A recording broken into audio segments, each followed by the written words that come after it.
Assalamualaikum warahmatullahi wabarakatuh.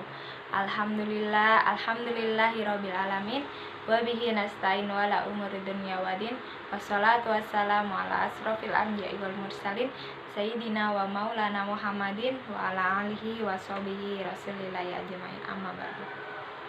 Pertama-tama marilah kita ucapkan rasa puji syukur kita kehadiran Allah Subhanahu wa taala, yang mana Allah telah memberikan kita sampai saat ini kesehatan jasmani maupun rohani, dan semoga juga yang sedang tidak sehat diberikan kesembuhan dan penyakitnya segera diangkat oleh Allah Subhanahu wa taala. Amin. Dan semoga juga wabah virus corona ini cepat dihilangkan. Dan yang kedua, sholawat serta salam marilah kita haturkan kepada junjungan kita Nabi Muhammad SAW, yang mana beliau telah merubah zaman dari zaman kegelapan menuju zaman yang terang benderang. Yang tidak lupa pula yang saya hormati Bapak Dr. Nasiruddin MPD selaku dosen pengampu Universitas Al-Ma'ata, dan teman-teman semuanya. Di sini perkenalkan, nama saya Endah Mufidah. Saya dari Universitas Al-Ma'ata jurusan PAIA. Di sini saya mendapatkan tugas, yaitu tugas ulangan semester akhir, yaitu dengan membuat video meresum buku filsafat pendidikan. Saya akan meresum buku filsafat pendidikan Islam, yaitu yang ditulis oleh Dr. Rahmat Hidayat MA dan Heni Safriana Nasution MA. Buku ini diterbitkan di Medan pada bulan September tahun 2016. Buku ini diterbitkan di Lembaga Peduli Pengembangan Pendidikan Indonesia atau LPPPI. Buku ini nih ada 276 halaman. Terus editornya yaitu Dr. Abdillah SAG MPD. Kemudian desain sampul dan tata letaknya yaitu oleh Mumtaz Adver Tising. Redaksinya yaitu di Jalan Sesar, Komplek Citra Mulia, Residence Blok D14, Medan 20229. Buku ini dipersiapkan bagi Fakultas Ilmu Tarbiyah serta Keguruan UIN, IAIN, STAIN, dan Fakultas Agama Islam di setiap universitas, baik negeri maupun swasta. Di buku Filsafat Pendidikan Islam ini terdiri dari 7 bab, dimana saya di sini akan mengambil satu bab saja, yaitu di bab pertama, yaitu konsep dasar filsafat pendidikan Islam. Filsafat pendidikan Islam ini terdiri dari 3 komponen, yaitu terdiri dari filsafat, pendidikan, serta Islam. Nah, di sini kita harus mengetahui satu persatu apa sih pendidikan itu, apa sih filsafat itu, apa sih pendidikan itu, dan apa sih Islam itu. Nah, di sini kita akan menjelaskan satu persatu. Yang pertama yaitu filsafat. Apa sih filsafat itu? Nah, filsafat itu tuh dari secara bahasa Yunani, yang artinya salah satu artinya adalah cinta atau mencintai. Filsafat itu dimulai dari rasa ingin tahunya manusia itu. Nah, kemudian rasa keingintahuannya manusia itu muncullah atau melahirkanlah pemikiran. Nah, pemikiran itulah yang dinamakan dengan filsafat. Berfilsafat yaitu merupakan orang yang pandai. Nah, pandai di sini yaitu tahu dan mengetahui. Tetapi jika orang ini sudah pandai, orang ini juga harus bijaksana, karena kebijaksanaan itulah tujuan dari mempelajari filsafat itu sendiri. Filsafat pendidikan ini melahirkan kebijaksanaan. Nah, kebijaksanaan apa sih? Kebijaksanaan itu yaitu sikap terhadap dunia. Dia itu menyadari bahwa dirinya dan dunia ini adalah ciptaan yang Maha Esa. Dengan dimilikinya kebijaksanaan ini, para filosof itu menjadi orang-orang yang mengerti dan tahu apa sih hidup, hakikat hidup dan kehidupan itu. Di sini juga ada pengertian filsafat dari para ahli filsafat, yaitu salah satunya adalah Plato. Plato ini adalah filsuf Yunani yang masyhur. Beliau ini murid dari Socrates dan gurunya dari Aristoteles. Beliau ini mengatakan filsafat adalah ilmu pendidikan tentang segala yang ada atau ilmu pendidikan yang berniat mencapai kebenaran yang asli. Menurut beliau filsafat itu seperti itu. Nah, tadi sudah dijelaskan sedikit apa sih filsafat itu. Nah, kemudian kita yang kedua yaitu adalah pendidikan. Pendidikan itu secara istilah dalam Kamus Besar Bahasa Indonesia berarti proses pengubahan sikap dan tata laku seseorang atau kelompok orang dalam usia mendewasakan manusia melalui upaya pengajaran dan latihan, proses perbuatan, cara, dan pendidikan.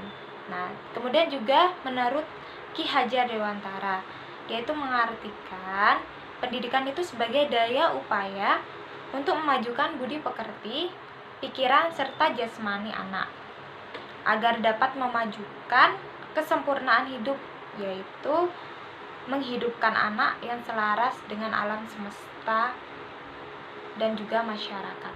Ada juga menurut Undang-Undang RI Nomor 20 Tahun 2003 Bab 1 Pasal 1 tentang Sistem Pendidikan Nasional, bahwa pendidikan didefinisikan sebagai usaha sadar dan rencana untuk mewujudkan suasana belajar dan proses belajar agar peserta didik secara aktif mengembangkan potensi dirinya untuk memiliki kekuatan spiritual, keagamaan, pengendalian diri, pengendalian diri, kepribadiannya, kecerdasan, akhlak mulia, serta keterampilannya yang diperlukan dirinya, masyarakat, bangsa, dan negara. Nah, tadi sudah dijelaskan sedikit-sedikit tentang filsafat pendidikan. Nah, selanjutnya adalah Islam. Islam itu secara dalam bahasa Arab yaitu aslama yuslimu islaman, yang berarti menyelamatkan. Seperti misalnya teksnya itu Assalamualaikum, itu artinya kan semoga keselamatan menyertai kalian semua. Bila dikaitkan dengan asal katanya, maka Islam itu terdiri dari beberapa kata dalam Al-Quran dan hadis, yaitu seperti dalam Al-Quran, yaitu asal katanya dari asal kata asilmu, yang artinya damai. Allah berfirman, wa in janahul lisani fajnah laha wa tawakkal 'alallah innahu was-sami'un alim. Dan artinya, jika mereka condong kepada perdamaian, maka condonglah kepadanya dan bertawakallah kepada Allah. Sesungguhnya Dialah yang Maha mendengar lagi Maha mengetahui. Itu terdapat pada surat Al-Anfal ayat 61. Kata silmu dalam ayat yang di atas tadi yaitu memiliki arti damai atau perdamaian, di mana ini merupakan makna atau ciri dari Islam, yaitu Islam itu agama yang senantiasa membawa umat Islam pada perdamaian. Nabi menganjurkan umat Islam yaitu untuk berbuat kebaikan dan menyebarkan perdamaian. Dan ada juga arti lainnya, yaitu seperti Islam berasal dari kata mustaslimun, yang berarti menyerahkan diri. Allah Subhanahu wa taala berfirman, yaitu bal humul yaumal mustaslimun, yang artinya bahwa mereka pada hari itu menyerah diri. Surat Asy-Syaffat ayat 26.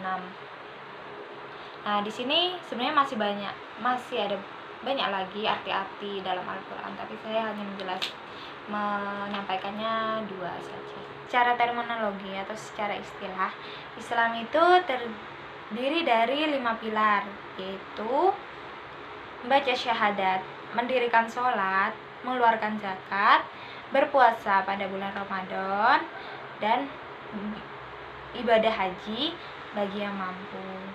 Ajaran Islam ini juga disebut dengan penyerahan, atau kita itu sebagai umat manusia menyerahkan diri kita sepenuhnya itu hanya kepada Allah Subhanahu wa taala. Pengikut ajaran agama Islam ini disebut dengan muslim, yaitu artinya adalah orang yang tunduk kepada Tuhan, dan atau lengkapnya lagi adalah muslimin, digunakan untuk laki-laki, dan sedangkan muslimat yang digunakan untuk perempuan. Dari penjelasan-penjelasan yang di atas tadi, bahwa dapat disimpulkan bahwa agama Islam adalah agama yang bersumber dari Al-Quran dan hadis, di mana yaitu untuk mengatur dan menuntun kehidupan manusia dalam hubungannya dengan Allah, terus manusia dengan manusia, kemudian manusia dengan alam semesta. Setelah tadi menjelaskan sedikit-sedikit pengertian filsafat, pendidikan, dan Islam, yaitu dapat disimpulkan bahwa ada banyak sekali pendapat tentang filsafat pendidikan Islam. Itu salah satunya adalah Omar Muhammad Al-Taumi Al-Syaibani, yaitu menyatakan bahwa filsafat pendidikan Islam itu tidak lain ialah pelaksanaan pandangan filsafat dan kaidah filsafat dalam bidang pendidikan didasarkan pada ajaran Islam. Nah, sedangkan ada juga pendapat yang lainnya, yaitu di sini adalah pendapatnya Jalaluddin dalam bukunya itu Filsafat Pendidikan Islam, menyebutkan bahwa filsafat pendidikan Islam itu merupakan hasil pemikiran para filosof berdasarkan sumber yang berasal dari wahyu ilahi. Sedangkan filsafat pendidikan lainnya itu berasal dari hasil renungan atau pikiran yang didasarkan atas kemampuan rasio. Kemudian yang selanjutnya adalah fungsi filsafat pendidikan Islam, yaitu menurut Muhammad Arifin menjelaskan bahwa filsafat pendidikan Islam bertugas dalam 3 dimensi. Yang pertama, memberikan landasan dan sekaligus mengarahkan kepada proses pelaksanaan pendidikan yang berdasarkan Islam. Kemudian yang kedua itu melakukan kritik dan koreksi terhadap proses pelaksanaan pendidikan Islam tersebut.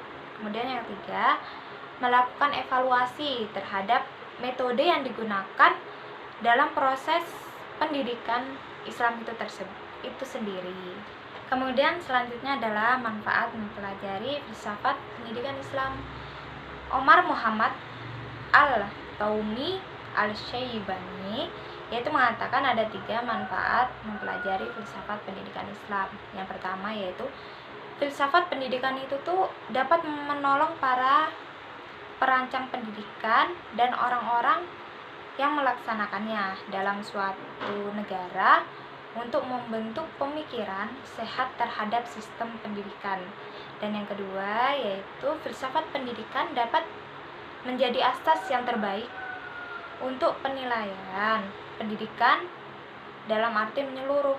Nah, penilaian pendidikan itu tuh dianggap persoalan yang perlu bagi setiap pengajaran yang baik. Nah, kemudian yang ketiga yaitu adalah filsafat pendidikan Islam itu akan menolong dan memberikan pendalaman pemikiran bagi faktor-faktor spiritual, kebudayaan, sosial, ekonomi, dan politik di negara. Nah, baiklah, itu saja yang bisa saya sampaikan. Maaf apabila masih banyak kesalahan, soalnya di sini juga saya masih belajar dan insya Allah akan lebih belajar lagi tentang buku ini. Nah, apabila banyak kesalahan atau kata-kata yang kurang dipahami, saya mohon maaf, saya minta maaf sebesar-besarnya. Dan saya akhiri, assalamualaikum warahmatullahi wabarakatuh.